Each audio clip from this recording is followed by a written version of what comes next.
Vamos seguir então com imagens ao vivo da faixa de Gaza para você, onde nós seguimos acompanhando os intensos bombardeios que acontecem e que entram aí no quinto dia. Você vê mais uma vez, para quem está conseguindo nos acompanhar por vídeo, seja pela internet, seja pela TV Jovem Pan News, mais uma vez essa região do porto da faixa de Gaza, onde as embarcações estão completamente destruídas. Essa região foi alvo de muitos bombardeios nas últimas horas. Hoje, inclusive, agora pela manhã, aqui no Brasil, claro, já é início de tarde lá na faixa de Gaza, novos bombardeios aconteceram nessa região. Obviamente, a gente trouxe a informação mais cedo, são informações que vieram para a gente por meio de agências de notícias. A gente tem confirmado essas informações também que vêm dos soldados israelenses dizendo que conseguiram destruir nesses últimos bombardeios cerca de 400 nas últimas 24 horas, 200 só nas primeiras horas desta quarta-feira conseguiram destruir um sistema de defesa dos palestinos aí da faixa de Gaza, do Hamas, melhor dizendo, que tinha capacidade de detectar a presença de aeronaves militares inimigas no espaço aéreo da região. É um sistema muito importante para que o Hamas tenha ciência de quais aeronaves estão entrando no território deles e o quão vulneráveis estão diante disso a novos ataques. Obviamente que são informações que vieram de autoridades de defesa de Israel, não há confirmação por outros órgãos internacionais ainda. A gente sempre destaca aqui no Jornal da Manhã, principalmente o Colombo tem falado muito a respeito disso. A gente está numa guerra, então a gente tem informações que vêm de ambos os lados e que nem sempre, e na grande maioria das vezes, não são informações que são confirmadas pelos dois lados. Então, por enquanto, a gente tem esse cenário. O Hamas não se posicionou a respeito disso. Seguimos aí com cerca de 150 reféns nas mãos, segundo também o último levantamento dos terroristas do Hamas. E atualizando mais uma vez o dado que trouxemos agora há pouco na virada de hora aqui do Jornal da Manhã, infelizmente, novos números apontam para 2.255 mortos no conflito, 1.200 em Israel e 1.055 em Gaza. Dá para perceber, Colombo, que a gente vai até agora se conseguindo equiparar o volume de mortos, infelizmente, essa triste estatística nos dois lados, né? Pois é, mas como eu dizia mais cedo, foi tão contundente e violento o ataque do Hamas no sábado, que mesmo com 4 dias de resposta de Israel, ainda há mais mortos em Israel do que na faixa de Gaza. É um placar mórbido, sem dúvida alguma, vai aumentar e vai aumentar em larga escala, porque nada indica que a resposta de Israel, eventuais novos atentados cometidos pelo Hamas ou por outros grupos em outras regiões de Israel cessem. Por enquanto não há nada que indique nesse caminho. Muito pelo contrário, as declarações das autoridades pelo mundo, especialmente as israelenses ou de grandes apoiadores de Israel, como a de Joe Biden, presidente dos Estados Unidos, o papel desempenhado pelo Hamas até agora, nada disso indica que haverá alguma espécie de arrefecimento no conflito, muito pelo contrário. A gente segue com imagens que mostram exatamente, que traduzem exatamente aquilo que a gente vem contando para quem está nos acompanhando pelo rádio agora. Para quem está pelo rádio agora, eu descrevo, para quem está nos acompanhando pelas imagens, as imagens basicamente falam por si só, né? Nós estamos vendo escombros de prédios, são inúmeros prédios já destruídos. Israel garante que destrói apenas prédios em que existe comprovadamente algum vínculo com os terroristas do Hamas. Dia desses nós entrevistamos aqui um especialista que dizia o seguinte: olha, por que é que um hospital é destruído? Por que é que uma escola é destruída? Porque o terrorista usa uma tática mais do que batida. Eles vão à escola, ocupam um determinado hospital para armazenar armamento. A comunidade internacional fica chocada quando descobre que Israel destruiu um hospital ou uma escola, mas aquilo não era mais um hospital ou uma escola. Era um depósito de terroristas ou um depósito de armamento para terroristas. Então, essa é uma intenção, é mais uma arma psicológica e política que os terroristas usam para desgastar a imagem de Israel. Apontam e dizem, olha, estão vendo? Estão matando civil, estão destruindo escola, estão destruindo hospital. Israel se defende e diz, aquilo não é uma escola com aluno, não é um hospital com médico, enfermeira, com enfermeiro, com médica e pacientes. É um depósito de arma, é um depósito de terrorista. Repito o que tenho dito aqui, na guerra, a primeira vítima é sempre a verdade. Por isso a gente tem de ter sempre muita paciência e muita prudência ao digerir determinadas informações que chegam de lados interessados no conflito, em matar o oponente, em matar o inimigo e em também desgastar a imagem do ponto de vista internacional.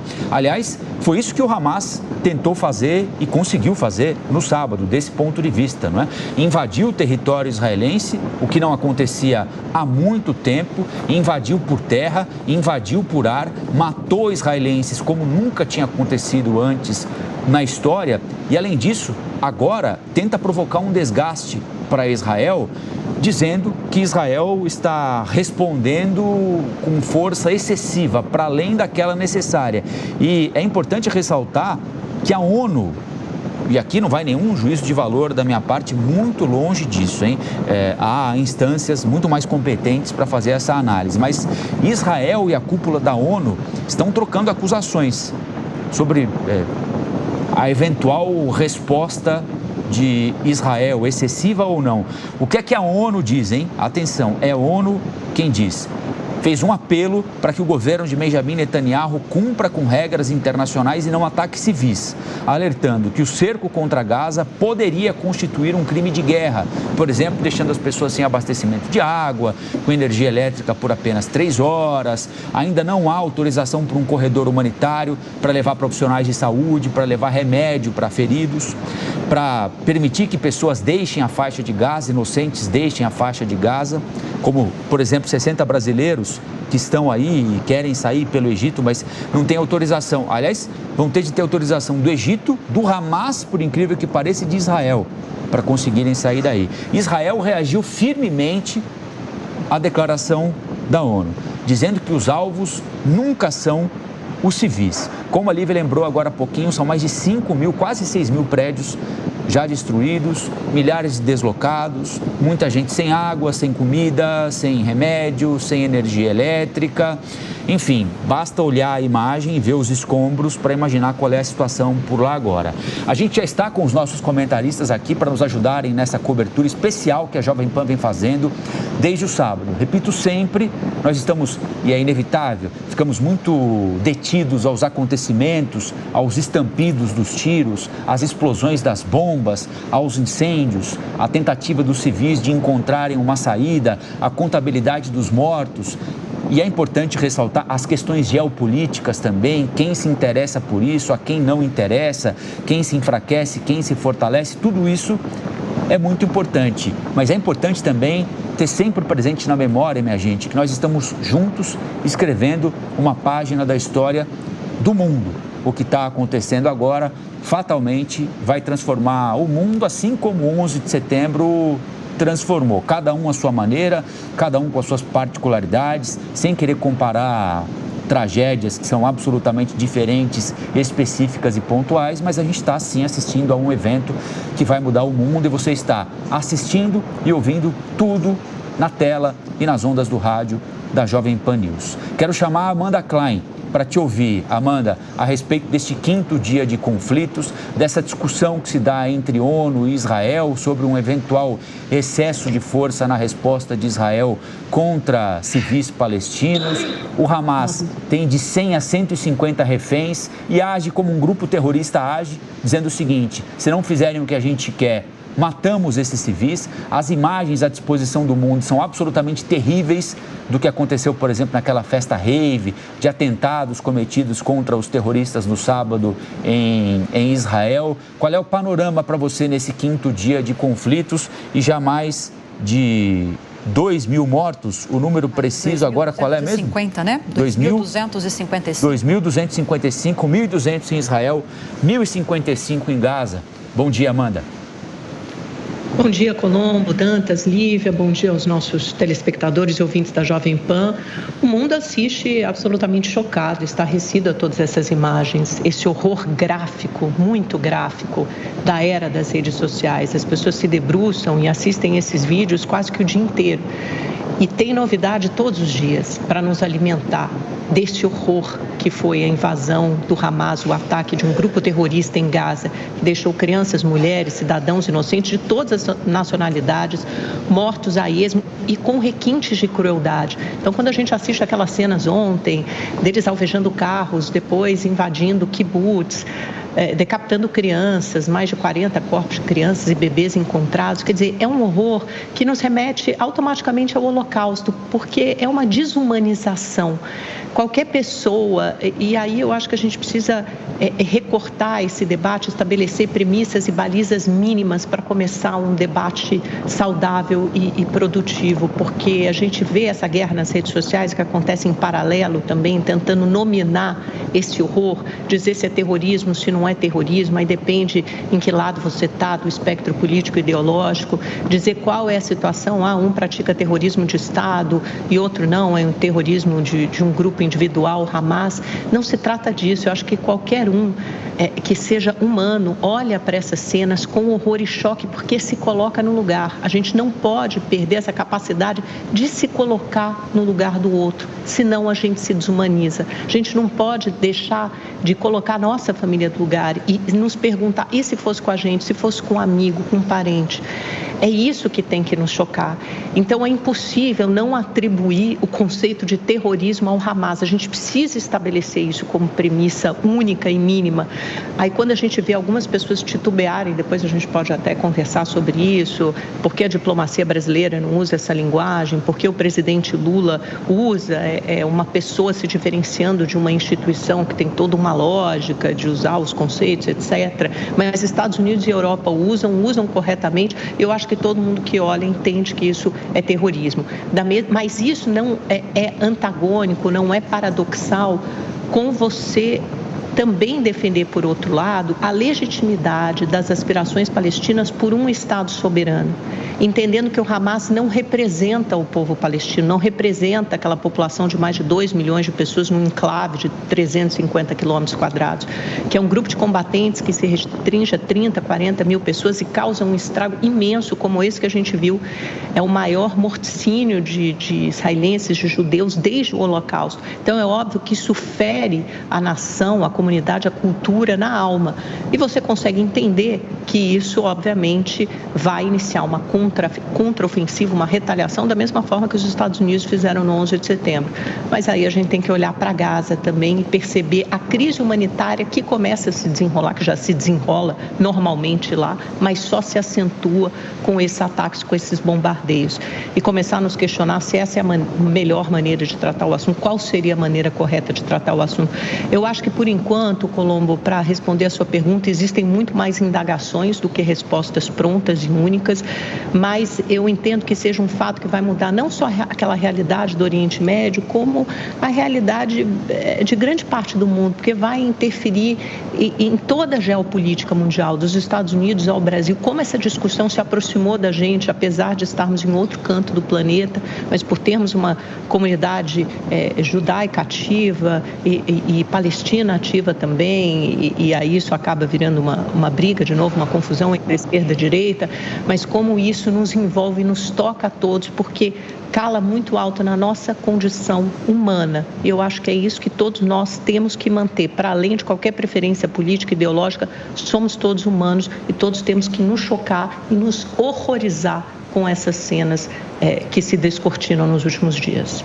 Cláudio Dantas, bom dia para você também. Enquanto a Amanda tecia os comentários dela, a gente conseguiu atualizar algumas informações. Para quem está nos vendo em vídeo, a nossa tarja diz o seguinte neste momento. Vou ler para quem está nos ouvindo apenas. Sirenes de alerta disparam no norte de Israel. Agora há pouco a gente entrevistou, na primeira hora do Jornal da Manhã, um analista de política internacional, o Augusto Lerner, e ele inclusive destacou sobre essa escalada no norte da guerra no norte de Israel, que segundo ele já está acontecendo. Ontem nós acompanhamos que houve inclusive algumas trocas de agressões entre Síria e Israel, entre o Hezbollah no Líbano e Israel. A gente está falando, é bom ressaltar, o Augusto ressaltou isso, que são alguns conflitos que são travados por grupos terroristas nesses dois países, Líbano e Síria. Não se trata ainda de um envolvimento de governos, de um apoio de governos ao grupo Hamas, ao grupo terrorista Hamas. Mas ainda assim há uma preocupação diante disso, porque a gente sabe que são grupos que são fortemente apoiados pelo Irã e muitas vezes até pelos próprios governos dos países onde esses grupos atuam.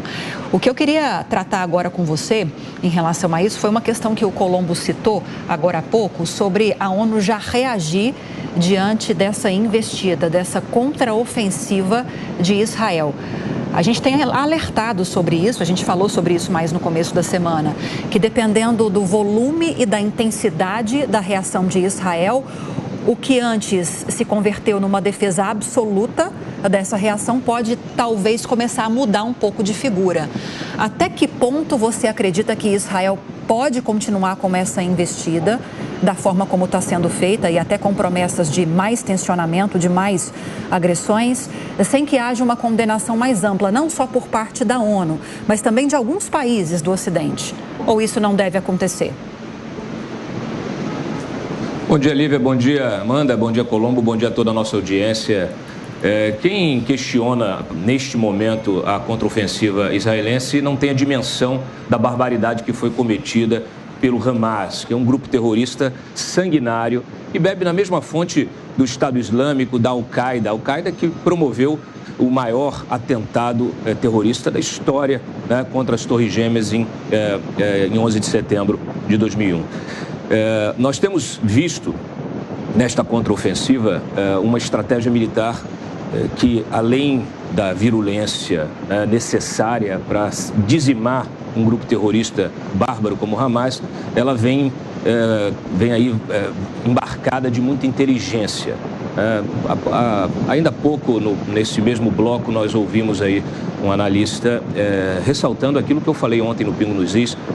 A Força Aérea Israelense ela é a única no mundo que avisa os civis antes de promover um bombardeio de um edifício em função da presença de grupos terroristas lá. Então, o Hamas usa os civis como escudo humano e faz isso de forma absolutamente ostensiva, se refugiando em hospital, em mesquita, em escolas, né? E não tem nenhum pudor em assassinar, em executar crianças, idosos, mulheres, enfim, são absolutamente selvagens e que não merecem nenhum tipo de tolerância. Inclusive, nós estamos aí estampando na manchete do site, na submanchete, uma entrevista com o embaixador israelense que fala justamente que não é possível negociar com terroristas e, de fato, não é possível.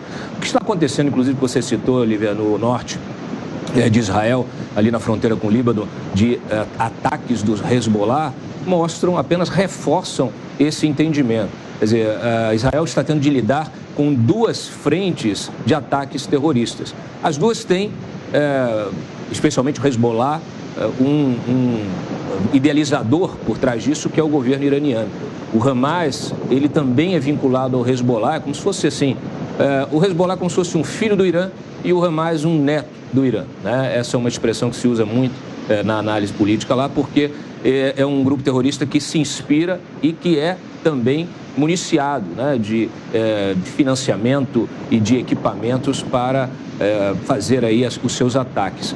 Então, infelizmente, o Irã é um Estado terrorista e se utiliza de forma covarde de grupos terroristas como o Hezbollah e o Hamas para eliminar o Estado de Israel. A gente precisa lembrar aqui diversas manifestações públicas recentes de regozijo de lideranças iranianas em relação aos ataques que foram cometidos e também declarações até mais antigas, por exemplo, do Ahmadinejad, que chegou a negar o Holocausto e promover a extinção, né, incitar a extinção do Estado de Israel. Então, assim, a gente está lidando, é a civilização lidando com a barbárie. E aí a civilização precisa se impor. Não é possível que se questione neste momento o contra-ataque de Israel, porque ele é absolutamente justificado.